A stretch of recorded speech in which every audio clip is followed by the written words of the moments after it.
Okay, hello everyone. This is a new format that we are experimenting with. And this format is about putting our Kiwi community members at the center of the stage. And we have been around for almost 2 years now. And there are people like Misha, who is together with me, that curated like hundreds, if not thousands, of links. And you might not know much about them beyond clicking on his profile and just reading some basic stuff. So today I want to speak a little bit with Misha about a lot of things, but I won't, spill the beans yet. Let's start with the questions. And first, hello, Misha. Like, how are you? How are you doing today?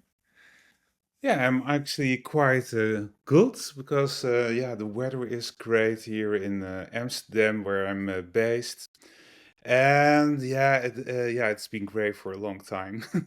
So it's really nice weather actually, and it's a little bit chilly and cold, and but the sun is warm if you turn your face towards it. So yeah, it's nice. I just had lunch and a little walk just to enjoy the sun and not Mm. sitting inside all the time. So yeah, yeah, life is fine. Yeah, Yeah, sounds like a good European life. Uh, yeah.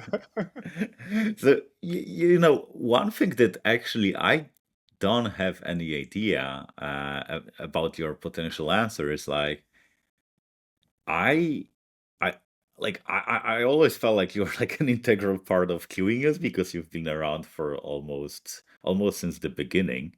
Yeah, 2 But years, not yeah, that. yeah. Yeah. And I am wondering, how did you even get into crypto? Like, what's your story here? Yeah, it's started in 2020, something like that. Like I'd heard of blockchain, and like a friend told me like the blockchain, and it's yeah, and we just went to this science fiction movie, Blade Runner, and I was totally in the vibes, and then I had something like, oh, I'm gonna check this out, and yeah, I've been a long time interested in privacy and technology and open source, and I'm also a bit like of a cypherpunk. So, yeah, the whole idea yeah, felt magical for me. So then, yeah, early 2020, I started toying a bit around, buying some coins, of course, and then yeah, and then yeah, and at the end of the year, like beginning 2021 and to 20, I'm an artist, and I made some short films, and I was always selling these films to people on a USB stick, and yeah, and then yeah, how do you sell that? You know, you make a nice box, for them, and then sign a contract, and yeah, it always felt a bit unnatural for me. So then I found out about yeah, NFTs, and you can just yeah, sell yeah, something digital native like a video yeah, on chain, and yeah, the whole thing will be on chain, and also the contract, and yeah, it's sounded like a logic for me, and also as a use case to actually not just play with coins, but actually like yeah, do something with it. And yeah, somehow then it all went quite fast. And yeah, I minted like my first video somewhere beginning 2021, and it was bought by another photographer who I knew actually from outside crypto space, but yeah, somehow I really could got pulled into the space, and with yeah, a lot of a group of photographers, we started up like Raw DAO, Obscura, Fellowship, all kinds of collectives. And yeah, of course, yeah, Assembly, which is currently also my American gallery, and yeah, trying to really build yeah, photography NFT space. So I've actually been very active in that, mostly, of course, 2021, when it was really going fast. Also, yeah, I started DAOing. Of course, I mentioned, yeah, I was a part of starting up, like founding actually Raw DAO. But earlier, 2021, I was already in, yeah, Ultra DAO. That's actually my first DAO, and it was like nobody really knew what we were doing, apart like the magic of being in the DAO and with these people, and we had a lot of Yeah, fun. yeah. And someone, yeah, just yeah, at some point we had this idea. Oh, just let's do like a PFP drop, you know. So we created like a whole PFP series, like 10K of called Woodies, and that was the idea was like to have like wood blocks on the blockchain, and yeah, you can find it if you want, but and yeah, that was a huge success, and it sold out like this, and yeah, it planted actually like 1 million trees in sub-Sahara Africa. So What? you know, yeah, yeah, Wow. yeah. And so yeah, we allocated part of the funds to this. Yeah, non-profit organization that planted trees, and they were like extremely happy about it. Yeah, I So yeah, imagine. and then I really got into like this idea also, like this stuff got real power. You know that it's you can really yeah, do world changing stuff with a group of people you have never met actually. You know, because you know you only are on Discord. Yeah, first we started actually out on Twitter in the group DMs, you know, and then we moved to the Discords.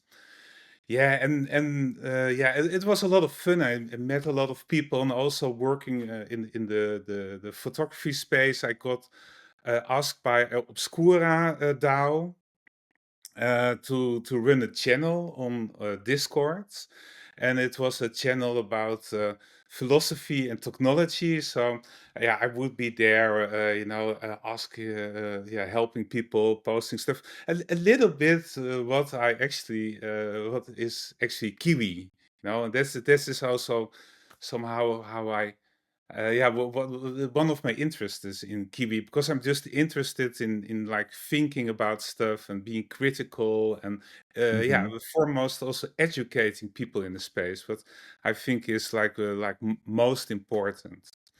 But yeah, in the center, of course, is like my art, because like I'm an artist, and yeah, I also did my own project. So like in the autumn 2021, I did like my first big NFT drop, and also with assembly high up close by, that was called. Yeah, and that was yeah, a great success. And yeah, I invested. Yeah, What was it about? Like the yeah, drop? it was a project I had made here in Amsterdam. It were really yeah, abstract images I made in the Oude Kerk here in Amsterdam. And I already had published it as a photo book, and it had been a show. And yeah, Assembly had something like, let's put this on Foundation, and yeah, and drop it. Were like 21 pieces, and yeah, at that point, that was very logical thing to do.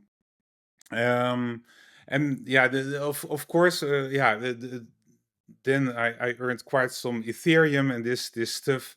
Yeah, I started investing in yeah, buying art myself.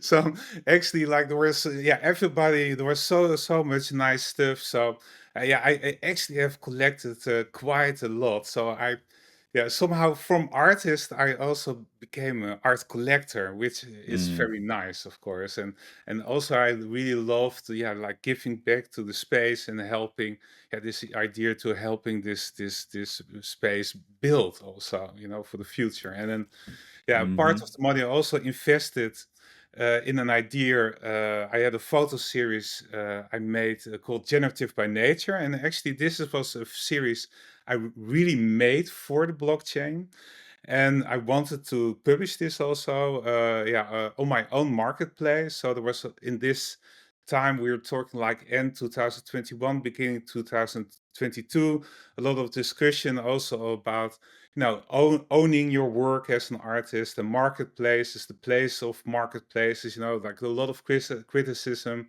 on OpenSea. And so I decided to build my own marketplace for my own work. Mm. And that I did on the API of object.com on Tessus. That is very open, and they also have really good assistants. So I decided to use that to feed into my website. And what I built is, I made the photographs in spring 2021. So it was like a series of 36 photographs, which you can see the spring coming, So it starts early March and then up to the end of May, and then you see the color shift in the landscape. So, and my idea, because it's called generative by nature, is this magical algorithm, this algorithm. We were all building algorithms and making this stuff, but like the magical algorithm of nature, you maybe we can't replicate it ever, we don't need to, because it's already there. It's like Mm-hmm. the ultimate algorithm is just step outside. And um, what I did on this website is that the drop would be gradually. So on each day, I made the photograph. So the website started with like a blank page, just blank, nothing there. So Mm-hmm.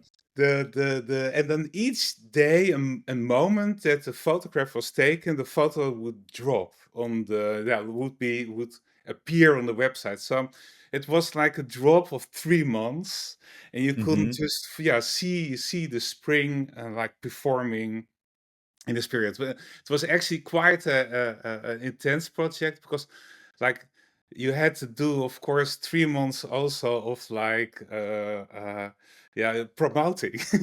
And and then each time, you had to mint it at exactly this moment, and then you had to plan ahead, like, okay, we're gonna do this. So yeah, it was fun to do. And yeah, obviously the website's still there, and now fully minted, of course. And yeah, this also like lifted off into the IRL world, because also the work got picked up IRL through also my Amsterdam gallery.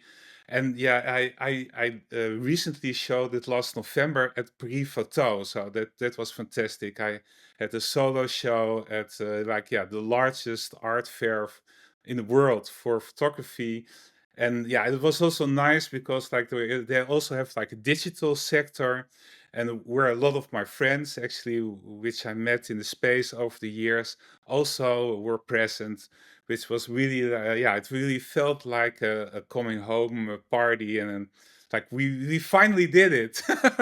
We made Mm-hmm. photography NFT, salon fee to Yeah, say. like the story of yours, it's interesting to me because, like, first of all, like we speak a lot, like, yeah, what blockchain is for and so on.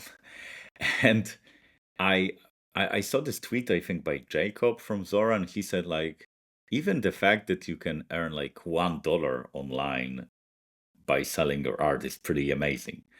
And of course, it was not $1 in your case, but the fact that, yeah, like selling photographs became more of a thing thanks to blockchain, and that it could help your like real artist career, not this like only digital artist, but also like a, as you said, you go to the gallery, you can see your stuff. It's actually nice. And like the fact that you went for this, I think pretty popular, this artist to art collector pipeline during the last bull run. I felt like a lot of people who made money on art were very happy to spend it on art and support other artists, and that was actually something that was this like very uh self-reinforcing circle of support.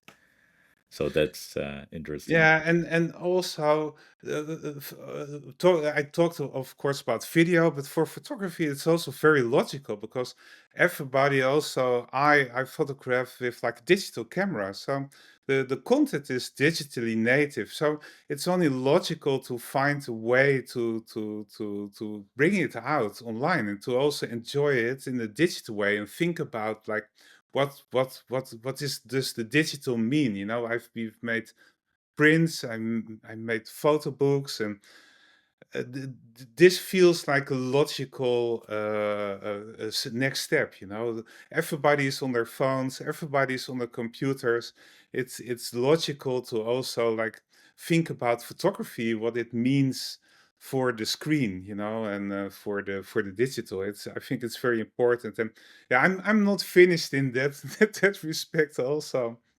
Oh, Yeah. there's still like another chapter. Okay. No, yeah, of course, like, nou ja, last spring, I was asked to pitch an idea for fingerprints down, and yeah, they voted my project in to launch with the studio, and this project was called Glitch, and at this point I had this idea like um, yeah, only like selling photographs and is not enough, and also making like a website with like some features is not enough. I thought that this needed really to engage with the blockchain itself, because the blockchain is of course a computer. You know, Ethereum is the word computer, and why not make like something that works with the computer? So yeah, this glitch project is like a dynamic protocol art. So yeah, the basis is I think it's 36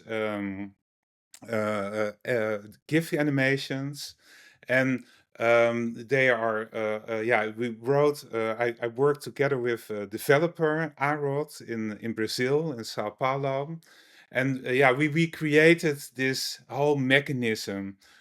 So yeah, there's everything is self-built, website, the contracts, the auction contracts, the editions, and we all it's all self-made. And yeah, the idea is that yeah, you have these animations, and when you trade them, yeah, they wear. So or they self-destruct. You can also like so if you sell them once, the animation is gone. If you sell them again, the image fades, and then at a certain point, there's only like a residue, and then you can choose either to pay a small amount to refresh the image, to reinstate it to something yeah, to the original mint, or you can choose to burn it. And when you burn it, yeah, it goes into the real world. And if you with the proof of burn, you can go to my American gallery in Houston to assembly and say like yeah, I want to buy a print. So you need to Mm. have like the proof of burn to be able to get a physical. So then it's also, and when it's physical, it's also, yeah, it can't become digital anymore. And then what's also interesting is that like the whole digital series is like CC zero, so it's Mm-hmm. like totally open. Anyone can do it. It's totally open. But when it becomes a print, it's like traditional. You know, it's like Mm-hmm. copyright is sort of enforced. And so it's this whole play. Also thinking, of course, about markets and but also thinking about.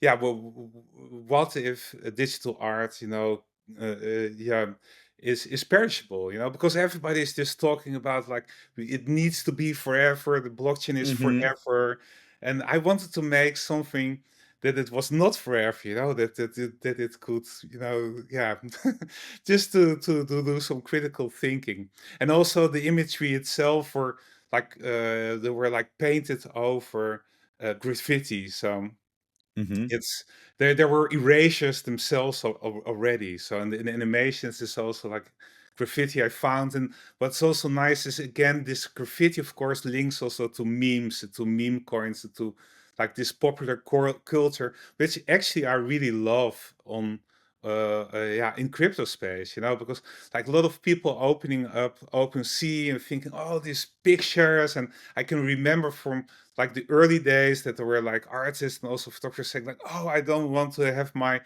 beautiful work in, with all these ugly Yeah, pictures, you know. bored apes, you know, yeah. Yeah, stuff like that. But I actually like that because it's somehow also, yeah, liberating, you know, to get Mm-hmm. your art and think about art in a totally different dimension. And what I also love about blockchain art, or about this idea of this dynamic protocol art, is that people can engage, you know, people, you can build community around it. People have to do stuff, they can interact, and it is also a standalone. So this yeah, when we finished Glitch, we revoked ownership of all the contracts. So Mm-hmm. it's just out there, you know. Even I can't change anything about the whole mechanism. It's just a sculpture forever baked into the into Mm-hmm. the chain. And yeah, I think this is going to be like also this can be a great future for art on the Mm-hmm. blockchain. You know, you can make like public sculptures where everybody is free to interact at certain moments, and you can have ownerships of part or partly, and there's a lot of play, which I think is also very important. Like if you want to have culture, you know, you need to play. You know, playing is creating culture. So Mm-hmm. yeah, yeah, having your stuff, you know, in the white cube museum, and I see that more and more like as, yeah, your art dies a little bit. Yeah, In a yeah. way. I mean, like, You know, you can't touch, you know, you have to have the distance and yeah, yeah, art, you huh, know, and it's you have to know yeah, all difficult ideas that people like. It's also like this whole art speak thing, of course, is also just a yeah, pump, you know. It's also just, I don't know. yeah. And like, you know, how many people like realistically go to museums? Like, unless you are in MoMA in New York or like, you know, Tate Modern or whatever, like, I don't know, maybe what, like 5,000, 10,000 people will actually spend some time with your art. I don't mean, you know, just like passing by, but like they won't really contemplate it. But if it's online and you manage to get enough attention, this could be millions of people. And like that's actually very, very interesting to me as well. Like, you know, I'm not a like super big fan of people, but like, you know, the fact that like so many people saw his stuff, like it would not be possible if he was just like creating traditional art unless like yeah, like like I wouldn't be surprised if more people saw people art than any physical art that's not like an old school, like I know Mona Lisa or whatever, but I mean like any modern art that's out there. Yeah, and I also can laugh about people a lot. Like he's a kind of, you know, also critical, Yeah. political commentary, but in a really weird way. And then yeah, sometimes I see like he posts always like on Twitter like, oh, there's this new people, and then there's this something crazy which is Yeah. very actual. So I can it can I can always like have fun also, like Yeah. watching his work. You know, it's And yeah. you know, Misha, I'm wondering because, you know, we of course spoke about art because you are an artist in the first place. But I'm wondering, like, what brought you to Kiwi then? Like, how have you ended up here and why have you stayed? Because as we started, like, you've been around for a long time. And since you came from this artistic background, like, how it all happened? What's your story here? Well, at some point, I was also participating in JPEG, and yeah, you probably heard of JPEG. And yeah, we were there like creating a canon for yeah, digital art. So this whole idea was like don't want traditional curators like to capture the digital art and write the story about us. We want, as artists and collectors in the space, we want to write our story ourselves in our own way, because it's all about empowerment, blockchain and blockchain space. And yeah, it was a great project, and I was very active, also curating stuff and creating the fine art NFT, and there was a fantastic artist community around it. But at a certain point, yeah, when the market really got bad, yeah, it was sunsetted, because yeah, yeah, and it was very sad actually. But yeah, Maria Paula of the founder, yeah, she pointed actually Kiwi out to me, and she said like, yeah, this Kiwi, you might be interested in that, and it's curating news. And she knew Tim, and he said like, Tim is a great guy, and you should check it out. So I checked it out, and yeah, I loved it, that it in a way were similarities also to JPEG. This idea of curating, the idea is also curating your own news, not letting others like curate the crypto news, but yeah, let the space themselves curate. And yeah, and also this idea of, yeah, my cypherpunk roots also came up a little bit, in the sense that, yeah, you want to have like open information, you want to have yeah, the people, the should control the information themselves, like in an open way. You can vote and upvote, and I think that is a very, like, yeah, interesting way of doing stuff. And also like, it's also cutting down on the noise, because at that point when I came into Kiwi, I was still reliant a lot on X or Twitter. I think it was already X, I don't know. But yeah, there's so much noise, there all these Yeah. people are pumping and saying crazy stuff. And you just want to have like a high signal. You just want to read only, the stuff you need to know, and you also want like criticism around it. So people like commenting, putting it into perspective and saying like,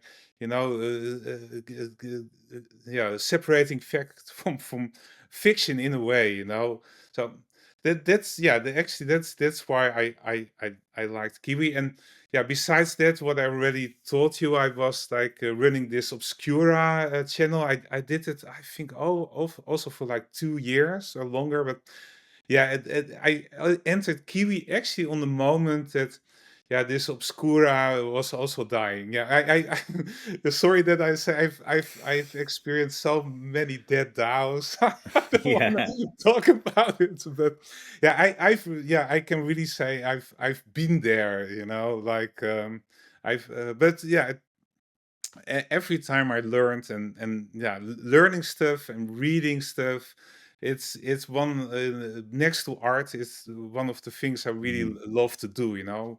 Thinking, learning, stuff like that. Yeah, Yeah. this is something that caught my attention because, I always thought of you as an artist. And then I remember that somewhere in the comments, you started talking that, oh, yeah, I was running an IPFS node. And then you said, oh, I was running like a Gnosis node. So, like, like most artists, when I think about them, they are not guys who just, and girls who spend time, setting up nodes. So I'm wondering what's your story with this like technical side of crypto? Now the thing is, yeah, the more, the longer I was in crypto, the more, yeah, yeah, actually more crypto I became. I really became interested in all the stuff behind it. Also because I was writing about it for Obscura at first. I did just a lot of research, and all this stuff really made sense to me. And yeah, one of my early ideas, like from 2020 when I started out, it was this dream of like, yeah, being self banked in a way, to yeah, to be your own bank, to detach from the system, and I thought that this was a very interesting idea. So yeah, when I found about yeah, I first yeah, also yeah, yeah, this is a quite complicated story. I first started out, of course, with Ethereum, and this idea that if I would run a node of the Ethereum blockchain, also my art would be on it. Like I was already running IPFS nodes for all my art because that's what I just started out to do immediately, because I was very conscious that yeah, if no one take, you have to take care of your art, because you can't really trust Pinata or OpenSea or anyone. You as an artist have to, if you use IPFS, you have to stand for that. So and also I was interested in building this decentralized websites. So and I actually did my link tree, and have a couple of websites also running on IPFS. And that were really early use cases. I really got into the vibe. And yeah, from running the IPFS node, I came to running the Ethereum node, and I started out on a Raspberry Pi, and this was really actually like really hard to do. But it was really a great learning experience, because I really saw, and then when I had this Ethereum node running, I really got yeah, I saw the magic suddenly, because you see, like, if you see this rhythm of the blockchain, like you realize the blockchain is actually a clock. So it is just giving the rhythm of the yeah, of the internet in a way. And this clock, uh, because it's so like constant, it gives like also the grounding for the internet. So it is actually like a foundational part which you can use to yeah, connect, like hard connect stuff with. And yeah, and when you actually run a node, you really, yeah, you really see it, you really feel it, and you feel how it works. And you see the traffic going in and out, and then Yeah. at a certain point, I saw this. They had this Gnosis Dep Note home thing, and I thought like, oh, now I'm gonna do it. Now I'm gonna go, professional. And Yeah. then yeah, so I bought this thing, and yeah, that was great. Of course, this is a very powerful machine. And then yeah, I could also run a Gnosis node, and yeah, because the Gnosis has a really low entry point, I could also validate, because that's also what I wanted to do. And Hmm. yeah, this whole yeah, the validating was also even more magical actually, because you really get into the encryption. You have to make all these keys and put them in, and it's like magic. You do.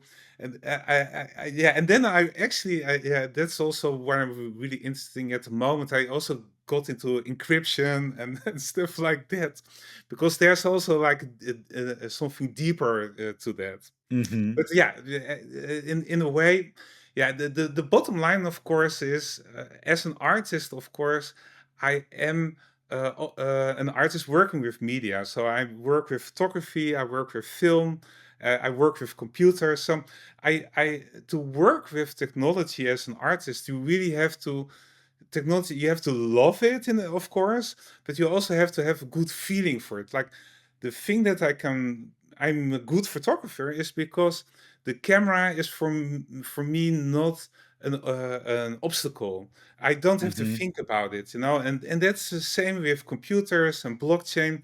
I have like a natural like a sense for it, and if I feel the magic, I can just do it. I can. Hmm. And it's like yeah, as an artist, I mix actually the technical with the sensical. It maybe sounds weird, but since I'm not really a tech guy, but I'm like a tech guy yeah, who can feel with technology. I can Hmm. yeah, that's also why I I stayed in this space because it really excites me. You know, Yeah, I like yeah, technology wise, there's so much going on here yeah, that yeah, yeah, yeah. I love just new ideas. Yeah, and I love also like dreaming stuff. You know, what can we do? What can we build? What can we change? And I always have to think also about like a quote of Boekminster Fuller. And hmm actually, I posted it today as a reply to someone, but it's a quote I have always in my mind. And this idea, like you should not fight the existing reality, but you should build something that is so good that it will naturally replace like the existing yeah, reality. You know, then and that's also why I love building stuff, like also participating in Kiwi or JPEG. You know, if you participate, if you help build, you know, maybe you build the next system, you know, and that's a lot better, I think, than you know going into the streets with like a sign and then saying yeah, yeah, "Boo, yeah, go away," you know, I'm very angry. No, man, you have to. If you want to change stuff, you have to engage and build and yeah, think yeah. and And you have to be, you know, yeah, I would say this is like a crypto ethos. Like crypto is this like it's not like a think tank. It's like this think and do tank. So like yeah, Satoshi didn't write an op-ed in Wall Street Journal like financial system is bad. He just built an alternative. And like exactly. when Vitalik couldn't build his vision on Bitcoin, he just built an alternative as well. So like there it is part of the culture here that people just do stuff like you can just do stuff and this is a part of crypto identity, which by the way leads me to another question that I wanted to ask you, uh, because I'm really curious to understand like what things like built on Ethereum so far do you find the most interesting? I mean, primarily apps. Like, what apps or like could be even movements like, DeSci, DEC, or whatever, that you find interesting? Now, yeah, of course. Now, and I've always been excited about Ethereum itself, and I also started out on Ethereum, and yeah, and yeah, basically, the most exciting I think is, of course, what I also said. It's the Ethereum as the world computer, because this image is, you know, yeah, Mm-hmm. this is the potential. Yeah, and yeah, talking about apps, I I don't think I can really say like this app is so fantastic. Of course, DeFi is very interesting, and there's a lot of stuff. But actually, I'm not really interested a lot in money and DeFi. Or has I have become educated over the years in DeFi, which is also really good, you know, because that's a lot of people don't know anything, you know, about finance, and yeah, I didn't know anything when I came into the space. So yeah, I think these defined mechanisms that that's yeah, I'm not an expert in it, but it is empowering what I really yeah what I like about it. But yeah, on the other hand, I'm not really interested in money. Of course, I'm interested in decentralized social media, and I still think like Farcaster is a very a good experiment, and I'm also like been participating from day one. I'm also like a Purple DAO member, and yeah, really investing in this because yeah, yeah, I don't know where Farkas is going, but up to now, I think this is the best proposition for decentralized social media we've seen up till now. And I also like the crowd, and I like the conversations I'm having. And actually, social media wise, I spend like 80% of my time on Farcaster. It is. Yeah, yeah. So I think that is really interesting. Yeah, and then besides apps, yeah, I think and what I'm hoping for is like the future of art for on Ethereum. So yeah, what I said, I like this idea of hyper sculptures, you know, network aware programmatic sculptures that can exist on the blockchain, and yeah, continuously evolving, open to action, composition, reinterpretation. This idea of dynamic living artworks, yeah, like enabled by the Ethereum programmable blockchain. Yeah, that is for me the most interesting use case. And like name a recent example, and I also curated this on Kiwi News, is for example Pixel Decks by Kim Asendorf, and it's a very complex project about pixels on the blockchain and the trading of pixels, and this hell, and it looks amazing, and he built this. It's just amazing, you know. You can just dive in deep. So yeah, for me that is personally that is the best use case, and I always get excited when like people, yeah, build really something special. Yeah, and another thing what it interests me is yeah, the zero knowledge technology. So yeah, in fact, it is a missing layer still on Ethereum, because yeah, and on one way it's really nice. Everything is transparent, and it has also great use cases for trust. But also, yeah, the zk is magic that you can trust without, you know, having to see real proof. You know, that you can prove with having without having knowledge. And yeah, I think this trust, and I also wrote about it a little bit lately in Kiwi, is something yeah, we have to yeah, be busy with, you know, like, because like the transparency fosters in a way like a society of distrust. It's like the opposites actually, but cryptography itself, it scales trust. So yeah, I'm actually, if I have an idea also for making new work, and of course I'm still at a very beginning point, but I really would like to do something with like zero knowledge technology. And yeah, there's also this person on Farcast. He's called July. He's building this Yeah, zero yeah. This like knowledge a camera, camera. this Yeah. ROC cam. Yeah, and I ordered one. I'm Oh, still nice. waiting for it, and I'm really curious, you know, what I can do with it. Like, I'm really Yeah. interested also in this idea of proof of reality. Like, how can we make this connection of reality in blockchain, but also like proving maybe something is real or Mm-hmm. not real. And Yeah. it also touches on the idea like, if is anything real, you know? So Yeah, yeah, yeah, yeah. that is, I think this, yeah, this is also very interesting, and also to integrate like this zero knowledge technology into a camera. I'm really curious how that works. If you like mint instantly on the blockchain if you take a picture or something. Yeah. I'm gonna see it. So So do you know when he's gonna send it? Because I saw this camera online, but I haven't yeah, seen he's it building it. So live. I follow him on Farcaster, and once in a while he posts his progress. And I think it's quite a project, because I think he got a lot of orders, and he's, Mm. yeah, making it all himself. Is all these the 3D printers, and yeah, I think it will take some time. Yeah, yeah, yeah. So sounds like a pretty big hobby project, I gotta say. Yeah, it's a But big yeah, hobby project. Exactly, yeah. it's exactly So what it so is. Misha, we have to like wrap it up, but like I'd like to ask you about one thing at the end that's like totally unrelated to crypto.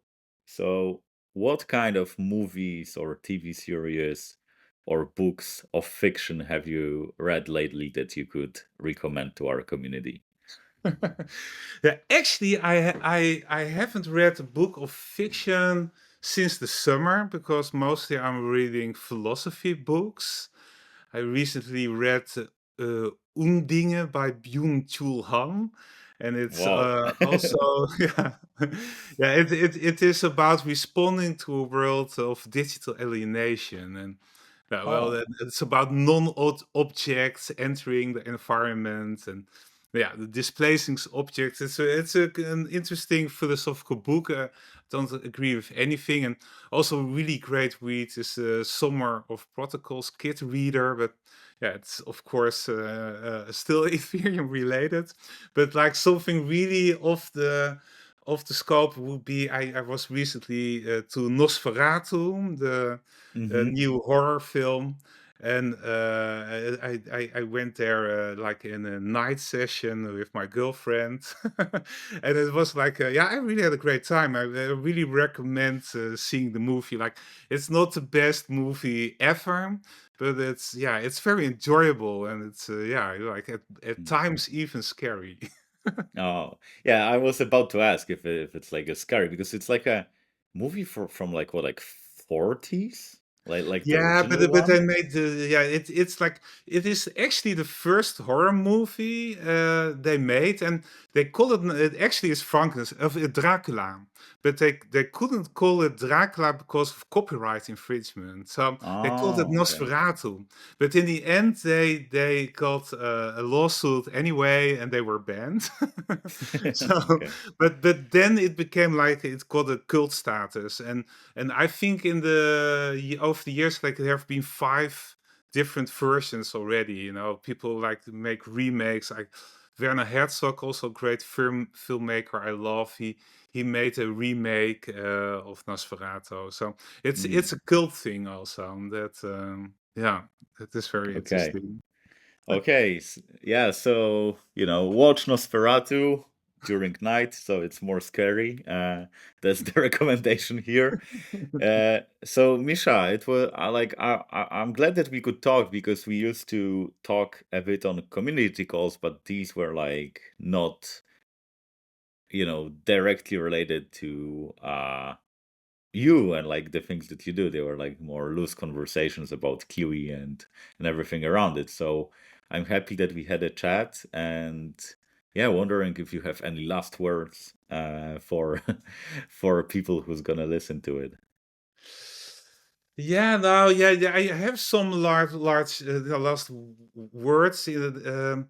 Yeah, the thing is, like, I'm a bit worried, you know, that at the moment, yeah, and a bit discouraged maybe also that yeah about like the meme coin hype, the yeah, the capturing also of crypto partly by government, and I don't know, the fixation on the number go up, go down, the stuff. For now I'm staying with the trouble also because I love the Ethereum project, and I really want to help yeah build this, but yeah, on the other hand, yeah, I hope yeah, crypto can also yeah get all these grifters out, and make something yeah useful. You know that I hope it won't get like burned down to the ground by idiots. Yeah, I hope it won't, and I would even say I'm pretty confident it won't. I mean, it has been around for 10 years now and went through all these different things and problems, and it's still here. And it's like I gotta say, but of course I'm always very bullish on Ethereum, but like I was never bullish more because we have new leadership at EF. We have a lot of new use cases getting like rolled out. Prediction markets actually proved useful. So on top of DeFi, we have another use case. I actually saw there's like this app where you can buy some like Pokemon cards and different collectibles, and they make like hundreds of millions I of think it's revenue. bigger than OpenSea. Yeah, yeah. So like I think it's called Courtyard. Yeah, Yes, I'm not so sure, but something. Yeah, I know it's yeah, it's bigger. I heard it's yeah. bigger than OpenSea. Yeah, yeah. So like, that makes me very bullish. And also like I spoke with a friend today and like the thing that we take for granted, like, well, few years ago, it wasn't actually like many people thought it's impossible to scale blockchain while preserving decentralization. Like it was considered a research question, and we are actually in a process of doing that, and we might, not have reached stage 2 when it comes to L2s, but like we are going there. So that's like something that we take for granted, but like you remember the last cycle, it was like you wanted to mint an NFT and it was like $200 Yeah, yeah, just yeah, for I the gas can remember price and so on. quite The clear. UX was terrible and like nothing worked. No, And for so sure. I think we made a lot of steps in the right direction. So yeah, Yeah, and I'm I also love. I have now this Gnosis Pay card, and I'm mm, paying my groceries each day with like with crypto. It's really and also my girlfriend has it, and we're the crypto family. No, but nice. that's one of my dreams that has really been realized. That I can I own my own bank. And even because I run like the Gnosis nodes, I also have my own RPC. So it's no one can stop me. Yeah, yeah, you're I like a like that. real, yeah, like an unstoppable citizen. Yeah, so Misha, thanks a lot. It was a pleasure, and see you online and on chain for sure.